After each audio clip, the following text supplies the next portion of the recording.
जब 183 आरव और आसमानी छिपकली का मैजिक बैटल। आरव अचानक पीछे मुड़ा और शिखा को देखने लगा। उसकी आंखें लगातार रंग बदल रही थी। शिखा मानो किसी मूर्ति की तरह वहां जम गई थी। उसे समझ ही नहीं आ रहा था कि वो आखिर इतना क्यों डर रही थी और अपनी जगह से हिल भी नहीं पा रही थी। ये वही आरव था जिसे कुछ पल पहले उसे वो शैतानी खून दिया था। तो अब उसे इतना डर क्यों लग रहा था?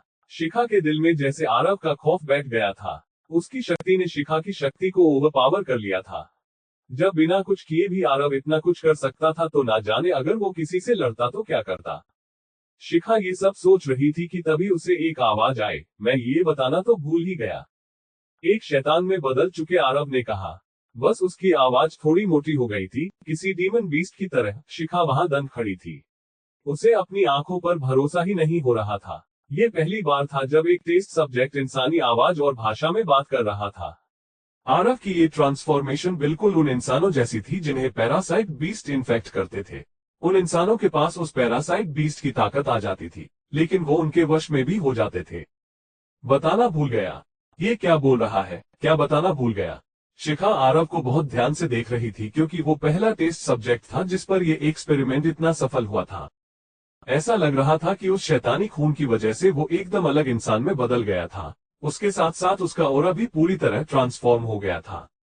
मेरे पास सिर्फ 3 एलिमेंट्स नहीं हैं। आरव की आवाज में गुस्सा और नफरत साफ झलक रही थी। आरव की शैतानी हंसी शिखा के कानों में गूंज रही थी। 3 एलिमेंट्स नहीं है। शिखा बुरी तरह से चौंक गई थी। कहीं ऐसा तो नहीं कि नहीं ऐसा नहीं हो सकता। आखिर ऐसा कैसे हो सकता है? अचानक शिखा को कुछ रियलाइज हुआ और वो ध्यान से उस सोल शैडो को देखने लगी जो किसी मानव भेड़िए की तरह दिख रही थी और आरव के ठीक पीछे थी। ये शैडो कहां से आए? इससे पहले शिखा कुछ और सोच पाती, आरव नीचे झुका। वो इतना शक्तिशाली था कि जहां वो खड़ा था वहां जमीन में दरारें आ गई थी। अगले ही पल आरव ने अपनी सारी शक्ति इकट्ठा करके जोर से एक छलांग लगाई और शिखा और उसके सैनिकों के सामने से गायब हो गया। जब शिखा ने ऊपर देखा तो आरव एक सिग्नल टावर पर कूदा था।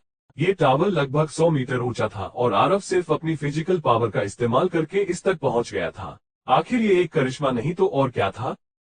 शिखा को तो अब भी समझ में नहीं आ रहा था कि वो कैसा महसूस कर रही थी। आरव की इस छलांग में इतनी शक्ति थी कि उस टावर के नीचे वाली जमीन में भी कई सारी दरारें आ गई थी। 3 एलिमेंट्स नहीं है, मतलब कहीं इसके कहने का मतलब ये तो नहीं कि इसके पास 4 एलिमेंट्स हैं। शिखा ने आसमान में आरव की तरफ देखते हुए कहा। टीले के ऊपर बैठी आसमानी छिपकली की नजरें उस गरुड़ पक्षी के ऊपर टिकी हुई थी। वो तुरंत अपने टीले के बाहर उड़ी और गरुड़ पक्षी की तरफ बढ़ने लगी, जिसके पंजों में अभी वो इंसानों वाला जाल था। उसने अपना विशाल मुंह खोल लिया और गरुड़ पक्षी और उन इंसानों का इंतजार करने लगी। वो उन्हें खाने के बाद फिर टीले के ऊपर जाकर सोना चाहती थी। जैसे ही वो गरुड़ पक्षी आसमानी छिपकली के थोड़े करीब आया, वो आगे बढ़ी और उसने गरुड़ पक्षी के साथ साथ जाल को भी एक बार में ही निगल लिया।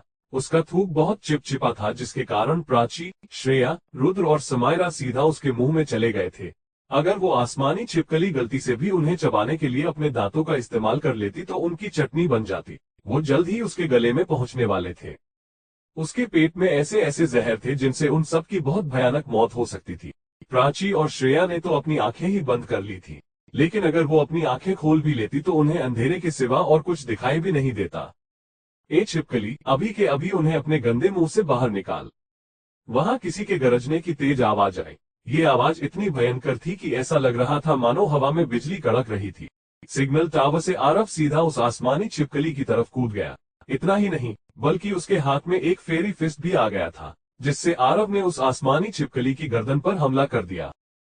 आसमानी छिपकली अपनी दावत का लुत्फ उठा ही रही थी कि तभी उस पर यह हमला हुआ और वो पीछे की तरफ गिर गई।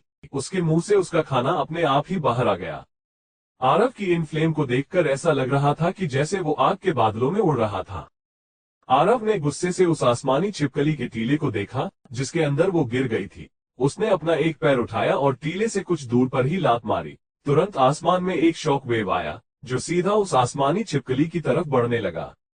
ये शॉक वेव उसके टीले तक पहुंचा और गायब हो गया। देखते ही देखते उस टीले की चोटी धीरे धीरे नीचे खिसकने लगी। ये चोटी लगभग 300 मीटर की ऊंचाई से शहर के ठीक बीचों बीच गिर गई।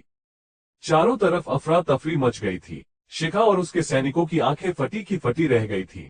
उनके दिमाग में अलग अलग ख्याल चल रहे थे। क्या इसने सच में एक ही फेरिफिस्ट से उस कमांडर क्लास आसमानी छिपकली को गिरा दिया? क्या इसने अपने एक पैर के शॉकवेव से आसमानी छिपकली का टीला तोड़ दिया?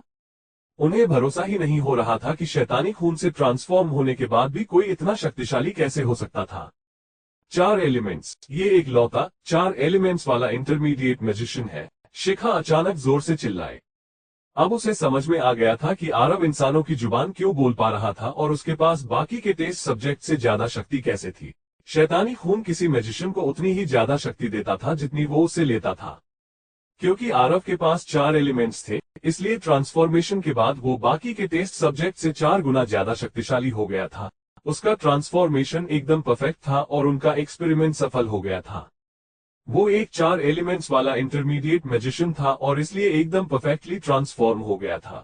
यही कारण था कि उसके सोचने समझने की शक्ति भी एकदम ठीक थी, वरना ट्रांसफॉर्म होने के बाद सारे टेस्ट सब्जेक्ट्स बिल्कुल डीमन बीस्ट की तरह बन जाते थे, जिन्हें इंसानों को मारने के अलावा और कुछ भी नहीं दिखता था।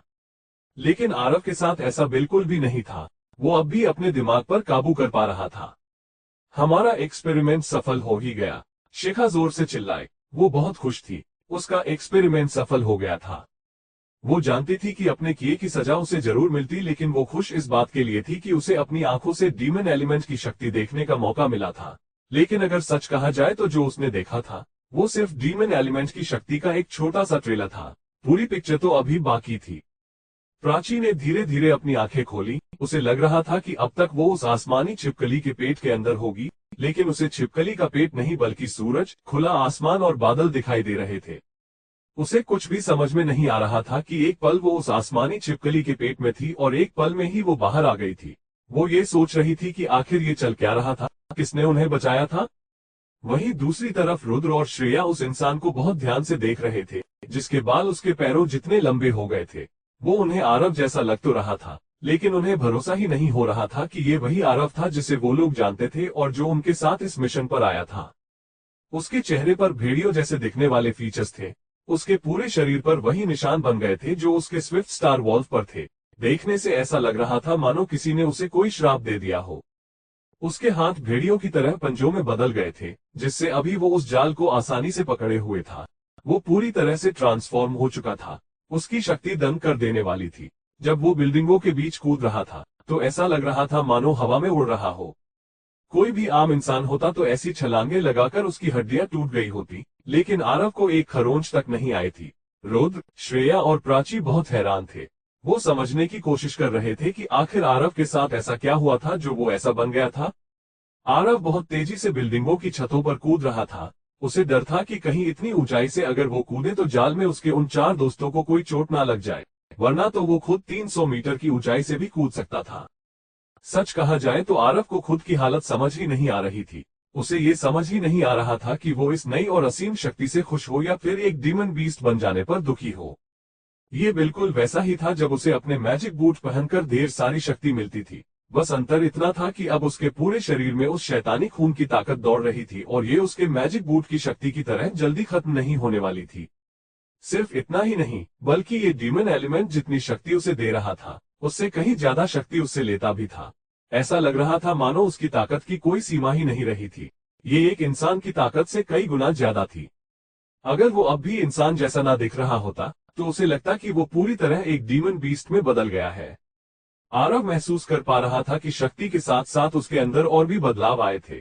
वो बिना सोचे समझे किसी गैर जिम्मेदार आदमी की तरह सारे कदम उठा रहा था। वैसे तो उसका दिमाग उसके काबू में था और वो सोच भी पा रहा था, लेकिन अब उसे ऐसा महसूस होने लगा था कि इतनी शक्ति होने के बाद उसे सोचने की कोई जरूरत ही नहीं थी। वो कुछ भी कर सकता था, किसी को भी हरा सकता था। ड्रीमन एलिमेंट की वजह से उसका गुस्सा और दूसरों को मारने की इच्छा कहीं ज्यादा बढ़ गई थी। उसे ऐसा लग रहा था कि वो हर परेशानी अपनी ताकत से हल कर सकता था। अगर कोई भी उसके रास्ते की अड़चन बनता तो वो उसे मार देता। अब आरव को ऐसा लग रहा था जैसे वो एक शैतान हो जिसे बहुत समय तक कैद करके रखा गया हो और अब उसे आजादी मिल गई हो। अब उसके दिमाग में सबसे पहला ख्याल दुनिया में तबाही लाने का था। वो सब कुछ बर्बाद कर देना चाहता था। उसे तो ये भी नहीं समझ में आ रहा था कि आखिर उसने उन 4 इंसानों को क्यों बचाया था। ट्रांसफॉर्मेशन के बाद से सिर्फ उसके दिमाग में एक ही चीज चल रही थी कि कोई भी उन 4 लोगों को नुकसान नहीं पहुंचा सकता। उन्हें बचाना मानो जैसे आरव के लिए सांस लेने जितना जरूरी हो गया था। आरव ये सब सोच ही रहा था कि तभी उसे टीले में से एक बहुत तेज दहाड़ सुनाई दी, जिसकी आवाज पूरे शहर में गूंज रही थी। शहर की सड़कों में मौजूद विशाल छिपकलियां अपने लीडर के गुस्से से वाकिफ थी और सिर झुकाकर उनके ऑर्डर देने का इंतजार कर रही थी। उस टूटे हुए टीले में से एक विशालकाय बीस्ट बाहर आया और ये कोई और नहीं बल्कि वही आसमानी छिपकली थी। उसकी गर्दन में चोट आई थी और इसलिए वो इतनी ज्यादा गुस्से में थी। ऊपर से उसका टीला भी बर्बाद हो गया था। आसमानी छिपकली ने ट्रांसफॉर्म हो चुके आरव की तरफ देखा और फिर जोर जोर से दहाड़ने लगी। उसकी आवाज इतनी तेज थी कि वहां की बिल्डिंगें भी कांपने लगी थी। आखिर में वो आसमानी छिपकली अपने टीले से नीचे उतरी। वो इतनी विशालकाय और भारी भरकम थी कि बिल्डिंगें उसके नीचे दबकर खिलौनों जैसे टूट रही थी। शैतान में बदल चुके आरव ने भी उस छिपकली को देखकर जोर से गुर्राया। प्राची, श्रेया और रुद्र ने तुरंत अपने कान बंद कर लिए। अगर वो ऐसा नहीं करते तो शायद उनके कान के पर्दे भी फट जाते। शैतान में बदल चुका आरव सोचने में अपना वक्त बर्बाद नहीं कर रहा था। वो बस अपनी शक्ति से उस मोटी छिपकली के टुकड़े टुकड़े कर देना चाहता था। अचानक आरव मानो हवा में गायब हो गया और एक मानव भेड़िए की परछाई उस आसमानी छिपकली के नीचे दिखाई दी। ये परछाई देखते देखते एक वॉल्फ सोल में बदल गई और इस वॉल्फ सोल के नीचे खड़ा था आरव, जो अब एक शैतान में बदल चुका था। वो बहुत डरावने तरीके से मुस्कुरा रहा था। वो एक जंगली भेड़िए की तरह गुर्रा रहा था। जैसे ही वो गुर्राया, उसके ऊपर मौजूद वो सोल शैडो बड़ी होने लगी, इतनी बड़ी कि आसपास की सारी बिल्डिंगें उसमें समा गई थी।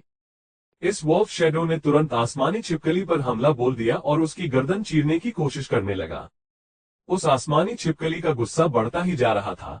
वो अपने पंजों से उस वॉल्फ शैडो से मुकाबला करने लगी। उसकी भारी भरकम साइज के कारण उसके पास काफी ताकत थी। वहीं दूसरी तरफ एक अद्भुत सोल शैडो भी थी, जो अपनी शक्ति का प्रदर्शन कर रही थी। आसमानी छिपकली बस आरव से थोड़ी ज्यादा शक्तिशाली थी और उसने उस वॉल्फ शैडो की कमजोरी भी पकड़ ली थी। उसने एक जोर की फौरी मारी, जिससे आसपास की बिल्डिंगें उस वॉल्फ शैडो के शरीर पर गिर गईं। ये वॉल्फ शैडो एक 3D परछाई की तरह था। तभी उसकी आधी परछाई गायब हो गई। उसके हमले से आसमानी छिपकली को कुछ खरोंचें तो आई थी, लेकिन उसकी मोटी चमड़ी के कारण उसे ज्यादा चोट नहीं आई थी। वापस आ जाओ, आरव ने अपनी वॉल्फ शैडो से कहा। वॉल्फ शैडो वापस आकर उसके शरीर से जुड़ गई। आरव अब और भी खतरनाक लग रहा था। उसके शरीर पर जो बिजली की बैल्स थी, वो किसी पर हमला करने के लिए बेचैन हो रही थी। तभी आसमानी छिपकली हमला करने के लिए उसकी तरफ बढ़ने लगी। अब आरव की लाइटिंग एनर्जी का सब्र खत्म हो गया था। आखिर वो एक ऐसा एलिमेंट था जो तबाही का सूचक था। आरव एक बार फिर जोर से गुर्राया और उसके शरीर से बिजली के सैनिक बाहर निकलने लगे। अब उनसे और इंतजार नहीं हो रहा था। जैसे ही इन लाइटनिंग सैनिकों ने सड़कों पर मौजूद विशाल छिपकलियों पर हमला किया, उन सबको 440 वोल्ट का झटका लग गया। आरव ने अपने हाथों को पंजों में बदल लिया। उसने अपने एक पंजे से हवा में हमला किया और वहां उसका लाइटिंग चाबुक भी आ गया। आरव ने जो हमला अपने पंजों से किया था, उससे एक शॉक वेव पैदा हुआ, जो सीधा उस आसमानी छिपकली के सीने से जाकर टकरा गया। वैसे तो आसमानी छिपकली की चमड़ी बहुत मोटी थी, लेकिन आरव के हमले से उसके सीने से खून निकलने लगा। आसपास के बिजली के सैनिक भी अपना काम कर रहे थे, जिससे वो आसमानी छिपकली धीरे धीरे घायल हो रही थी। आसमानी छिपकली बहुत ही गुस्से में थी। उसने अपने ऊपर हमला करने वाले लाइटनिंग सैनिकों पर ध्यान भी नहीं दिया और एक शैतान में बदल चुके आरव को अपने नुकीले दांतों से काटने लगी। आसमानी छिपकली को किसी पर हमला करने के लिए उसके पास होने की जरूरत ही नहीं होती थी। जैसे ही उसने अपना मुंह खोला, आरव के बेहद करीब एक ब्लैक होल आ गया, जो अपने 100 मीटर के दायरे में सब कुछ अंदर खींच सकता था। पुरानी गाड़ियां, बिल्डिंगें और यहां तक कि विशाल छिपकलियों को भी खींचने लगा। आरव उस ब्लैक होल और आसमानी छिपकली के नुकीले दांतों के ठीक बीचों बीच था। ये ब्लैक होल उस आसमानी छिपकली के पेट से जुड़ा हुआ था और वो अपने 100 मीटर के दायरे में सब कुछ निगल सकती थी। आसमानी छिपकली इस छोटे से इंसान से तंग आ चुकी थी और अब बस किसी भी तरह उसे मारना चाहती थी। आरव ने तुरंत हवा में छलांग लगाई ताकि उस ब्लैक होल से बच सके, लेकिन तभी ब्लैक होल में बवंडर आ गया और 100 मीटर के दायरे में सब कुछ पूरी शक्ति से अंदर खींचने लगा। ये बवंडर काफी तेज था और किसी भी चीज को बाहर नहीं छोड़ रहा था।